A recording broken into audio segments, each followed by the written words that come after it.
Hello and welcome to the Path to Better A1C podcast. I am Jenny, your host, National Board Certified Health and Wellness Coach, Diabetes Prevention Program Lifestyle Coach, and CEO, founder of Gen B Coaching, as well as the creator of the A1C Reset Protocol, my signature health coaching program to help you balance your blood sugar, lower your A1C, prevent diabetes, maybe lose a few pounds, and regain your energy without any extreme diets or having to spend tons of time at the gym. Now, today we are going to talk about something that some people may experience, but maybe they're not as familiar with the terminology. And that has to do with hypoglycemia and the dawn phenomenon. So, a lot of people experience it, especially if you're having insulin resistance, if you are a diabetic.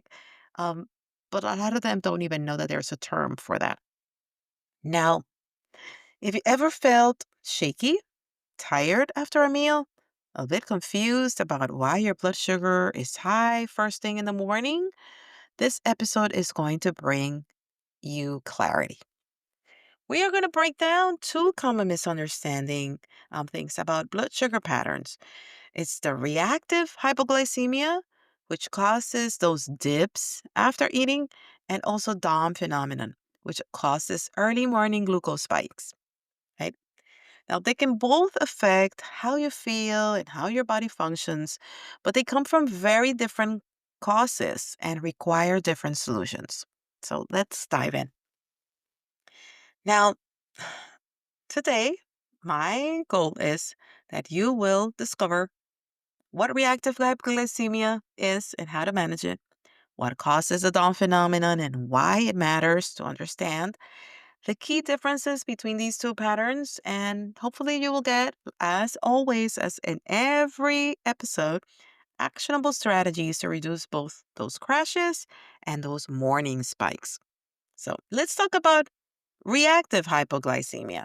Well, if you want to define it, it is a drop in blood sugar that happens 1 to 3 hours after eating, especially meals that are high in refined carbs.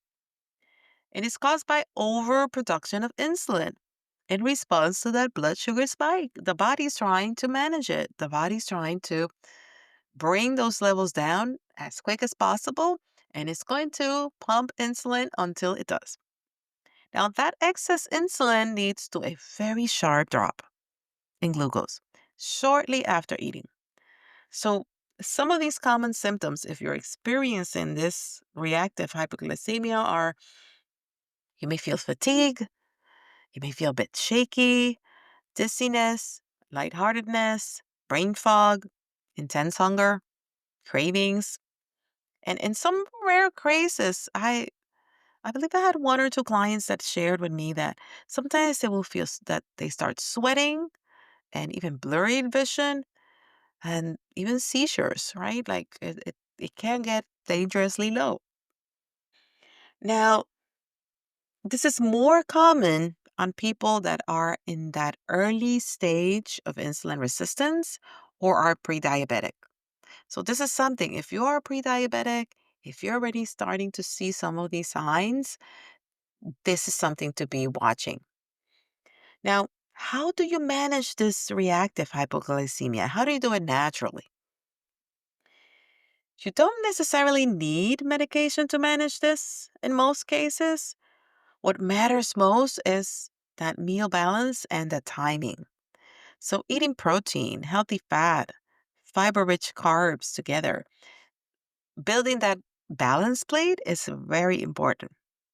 Avoiding those sugary snacks and drinks, especially on an empty stomach. Like the first thing that you eat in the morning, I would say start with a glass of water and then make sure that is something that is high in protein and fiber.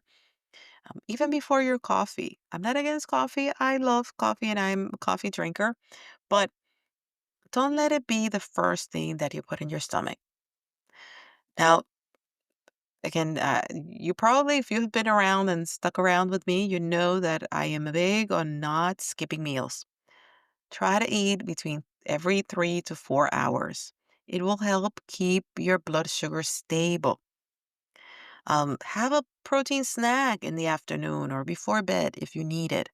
I know that some of my clients will actually do that, and it helps your body not trigger that alert that you need energy, which prevents that dawn phenomenon that we're going to talk about. So you see how they're kind of separate but yet interconnected? So having that protein-rich snack in the afternoon and before bed if needed, it's key. And if you are in lack of ideas for snacks, I actually have a blood sugar balancing snacks list, absolutely free. The link is in the show notes if you want to grab it. Now, if you're having these symptoms frequently, please check with your health professional to rule out any endocrine issues, any metabolic issues, right? Like if you're constantly having that, it could be something um, that has to do with your endocrine system. So make sure you check with your doctor, right? Just think about this as how do you identify the warning signs? Now, let's talk about the other side of it, which is dawn phenomenon. Like dawn phenomenon is actually a rise in blood sugar that happens early in the morning before you have any food. And that is what is concerning with some of the people that I talk to, that they don't understand how can my blood sugar be high when I have not been eating. And it typically happens between like 4 a.m. to 8 a.m. And it affects people with diabetes and people with insulin resistance. Now, here is how this whole dawn phenomenon works. Your body releases counter regulatory hormones like cortisol, glucagon, epinephrine, and I know I'm killing that name, and a growth hormone to help wake you up, right? This is a normal thing. These are hormones that are supposed to trigger that so that you can wake up and have that energy. Now, these hormones typically trigger the liver to release glucose into your bloodstream, right? Because you need energy. But if your body is insulin resistant, or does not make enough insulin overnight, your blood sugar rises and stays elevated. So now you're seeing the connection. So that's why you might wake up with higher fasting glucose, even though you ate well the night before, right? These are all like elements. Now, how can you manage the dawn phenomenon? Well, here are some strategies that you and your provider might consider to reducing those morning spikes. Avoid carbs at bedtime, right? Up for a balanced snack with protein, healthy fat.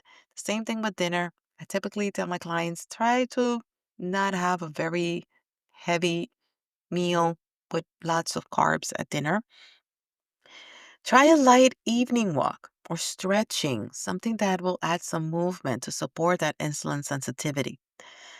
And also work with your provider. I know that I had a few clients that they had to adjust the medication timing, which was very interesting. Um, so that moving that oral med or the insulin from maybe dinner to bedtime may actually be a good shift. Now, please talk to your doctor. This is something for you to bring to your doctor to discussion. Um, Also, the dosage. I had one client in particular that was experiencing this, and it had a lot to do with the dosage needing to be changed. But the good thing is that we had talked about this, and the client was able to go to the doctor and discuss it and find that solution. Now, if you're using an insulin pump to provide extra insulin through the early morning hours, consider using a continuous glucose monitor or doing that early morning finger stick around 3 a.m. if you are up at 3 a.m. Just to check how your trends are overnight. That may be a good exercise just to get information. And then when you go to your doctor, you're going to be able to explore and explain this. Um, Now, let's talk about what Samoji effect is. Now, the Samaji effect or Samaji phenomenon, it's that early morning hyperglycemia that occurs due to a rebound effect from late night hypoglycemia. So, what happens is throughout the night, there is a dip.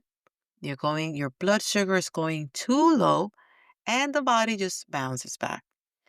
Now, the dawn phenomenon, the difference between the two is that the dawn phenomenon does not include that hypoglycemic episode, right? So that is the difference. While the effects appears to be the same and it seems to be very similar, that is the difference between the two, right? So let's go through a few things, right? Dawn phenomenon. Dawn phenomenon is high glucose in the morning. It is triggered by hormones. No overnight low is detected, and then it is typically managed by you making some evening adjustments. Now, the Samaji effect is high glucose after a low during the night. This is the major difference. It is triggered not by hormones like the dawn phenomenon, but by a rebound after hypoglycemia, right? A rebound after having your blood sugar levels a little too low. And it typically often includes a drop around 2, 3 o'clock in the morning. That's the pattern for the Samaji effect. And how is it managed? It's managed by reducing that overnight insulin and adjusting that. Now, if you are not sure of what is happening, please talk to your provider. At least you're having some information, you understand, you can identify certain things. Your provider may need to test your blood sugar around 3 a.m. There may be something that you need to be done and assess, but don't ignore it. Okay? Now, let's go through some takeaways, some of the things. Let's summarize everything that we discussed. We talked about reactive hypoglycemia, right? Low blood sugar after meals, which comes from having too much insulin. We talked about dawn phenomenon, right? High blood sugar in the early morning. That is not necessarily Samaji effect, but caused by hormonal glucose release and insulin resistance. Now, they both required some nutrition and lifestyle strategies, right? Um, and having that balanced evening routine and consistent meal structure can make a big difference.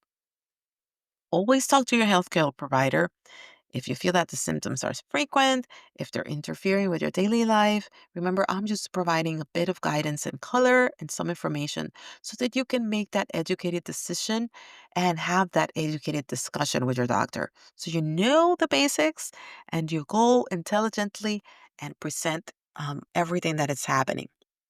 Now, if your blood sugar has been crashing after meals, if you're feeling that it's mysteriously rising in the morning, you're not alone. These patterns are common and you can absolutely address them with the right tools and the right guidance. Now, I mentioned it before, but if you need a place to start in terms of snacks and incorporating things that will keep your blood sugar balance steady, grab my free blood sugar balancing snacks list so you can have some ideas on how to prevent these energy dips. And you can find them. I'm going to link it in the show notes with subscribepage.io/snacks, and you can find them there. If you want to learn a little bit more about my coaching, go to my webpage, www.jennypena.com. And over there, you can also book a clarity call, absolutely free, just to talk about you, about your goals, and explore if you should apply for my program.